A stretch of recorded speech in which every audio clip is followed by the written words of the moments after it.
नेपाल में हालात काबू से बाहर हो गए हैं। भ्रष्टाचार के खिलाफ उठी जेन जी की आग आखिरकार सरकार को गिरा गई।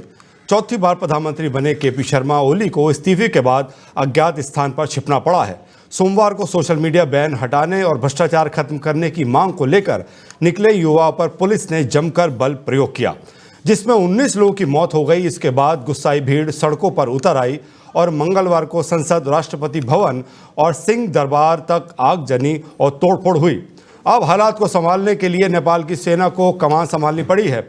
सेना प्रमुख जनरल अशोक राज सिगडेल ने वीडियो संदेश में शांति की अपील की और कहा कि राष्ट्र के सर्वोच्च हितों की रक्षा करना सभी का साझा कर्तव्य है। अगर रात 10 बजे के बाद हिंसा हुई तो लास्ट वार्निंग दी है। नेपाल के सेना प्रमुख जनरल अशोक राज सिगडेल ने कहा, दरअसल नेपाल में प्रधानमंत्री और राष्ट्रपति के इस्तीफे के बाद जब प्रदर्शनकारी नहीं माने तो देश के army chief general Ashok Raj Sigdel आगे आए और उन्होंने प्रदर्शनकारियों को लास्ट वार्निंग दे डाली। लेकिन इस बीच राजधानी काठमांडू से कैदियों के भागने और कई जगहों पर लूटपाट आगजनी की खबरें आ गई हैं। सेना ने अब तक 26 लोगों को गिरफ्तार किया है। यानी सवाल यही है, क्या नेपाल में लोकतंत्र बच पाएगा या फिर सेना की छाया में नया राजनीतिक भविष्य लिखा जाएगा। और जो तस्वीरें देखने को मिल रही हैं उसके अंदर सेना ने साफ तौर पे कह दिया कि आगे भी अगर कोई इस तरीके की घटना करेगा उसको जेल में डाल दिया जाएगा। और अब तक गिरफ्तारी काफ़ी हो चुकी है। और ये जो तस्वीरें नेपाल से आ रही हैं वाकई में ही भयावह है, क्योंकि युवाओं ने नेपाल का तख्ता पलट कर दिया है। प्रधानमंत्री हो, चाहे राष्ट्रपति हो, चाहे देश के बड़े बड़े नेता हों, उन सब ने इस्तीफा दे दिया है। सरकार गिर गई है और प्रधानमंत्री कहीं अज्ञात जगह पर चले गए हैं। देश की जो कमान है अब सेना ने संभाली है। सेना आगे आई है और हालात को काबू करने की कोशिश कर रही है। और इसी मुद्दे पर हमारे साथ जुड़ रहे हैं हमारे संवाददाता दिलावर, अगर अभी की अपडेट की मैं बात करूं तो क्या अपडेट है नेपाल में? हेलो दिलावर, मेरी आवाज आ रही है आपको? जी जी आ रही सर। मैं कह रहा हूं अभी ताजा अपडेट क्या है नेपाल में, क्या स्थिति है?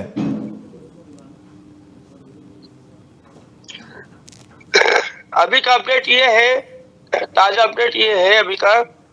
जी हेलो जी जी बोलिए। हेलो जी जी बोलिए, आवाज आ रही है मुझे आपकी, बोलिए बोलिए। आवाज आ रही सर? हेलो बिल्कुल आ रही है, बोलिए, आप बोलिए, बताइए क्या स्थिति है। मुझे लगता है कि यहाँ पे नेटवर्क की प्रॉब्लम की वजह से अपडेट ये है। हाँ हाँ बताइए। हेलो, मेरी आवाज आ रही सर? आ रही है, आपकी आवाज आ रही है, बोलिए बोलिए। हाँ, तो अभी का जो ताजा अपडेट ये है, कल जितने भी सरकारी भवन के अंदर जो आग के हवाले किया गया था उसको दमकल से सुबह बुझाकर वहां पे प्रशासन ने गेट को लगाकर अंदर सफाई का कार्यक्रम चल रहा है।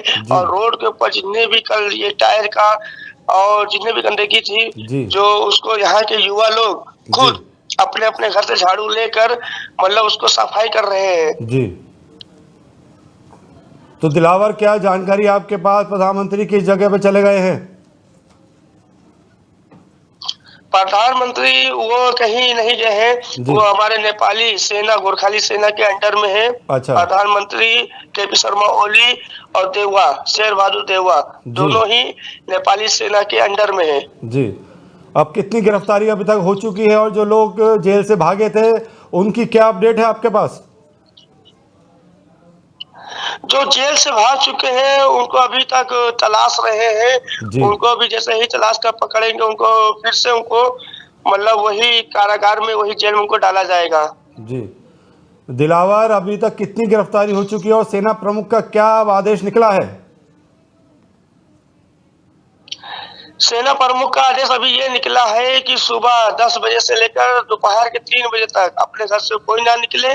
जी, और 3 बजे के बाद घर से निकलिए। वो एकदम रोड को क्लीन कर रहे हैं। वो जो हर एक चीज नुकसान हुआ है उसको मतलब एक साइड में लगवा रहे हैं अभी। जी दिलावर, अब अगर मैं सड़कों की बात करूं, लोकल जगहों की बात करूं, तो अभी स्थिति क्या है? क्या कोई उग्र घटनाएं अभी सामने आ रही हैं? और जैसे कि आपने कल हमें बताया था कि ऐसा भी कोई जी ऐसा भी कोई घटना आया नहीं है, जी। क्योंकि जो लोग आंदोलनकारी थे, प्रदर्शनकारी थे, वो लोग बेक हो चुके हैं और वो सब देश मतलब आगे का कैसे चलना, सिस्टम कैसे मिलाना है, मैनेजमेंट कैसे करना है, वो सब सेना प्रमुख की जिम्मेवारी को दे दिया गया है और उसी जिम्मेवारी को सेना प्रमुख बहुत अच्छे से मतलब एक निर्वाह जी। कर रहे हैं वो।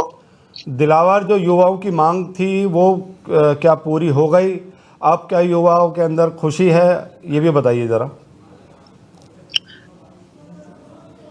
अब खुशी क्या बताएं, जो जी। 21 लोग शहीद हुए उसका एक तरफ गम भी है और एक तरफ खुशी ये भी है कि जो ये संसद, ये नेता जो चोर थे, जी। भ्रष्टाचारी थे, आज इनको जनता से आज़ादी मिल गया है।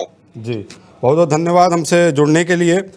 तो ये थे हमारे संवाददाता दिलावर, जो कहने हैं कि जो भ्रष्टाचारी के खिलाफ युवाओं ने आंदोलन करा था उसमें उनको सफलता मिली है, तख्ता पलट कर दिया गया है। इतिहासदेखि नै नेपालको स्वतन्त्रता, सार्वभौम सत्ता, भौगोलिक अखण्डता, स्वाधीनता, राष्ट्रिय एकता र नेपाली जनताको सुरक्षार्थ विषम परिस्थितिमा पनि नेपाली सेना प्रतिबद्ध रहँदै आएको तथ्य हामी सबैलाई सर्वविदितै छ।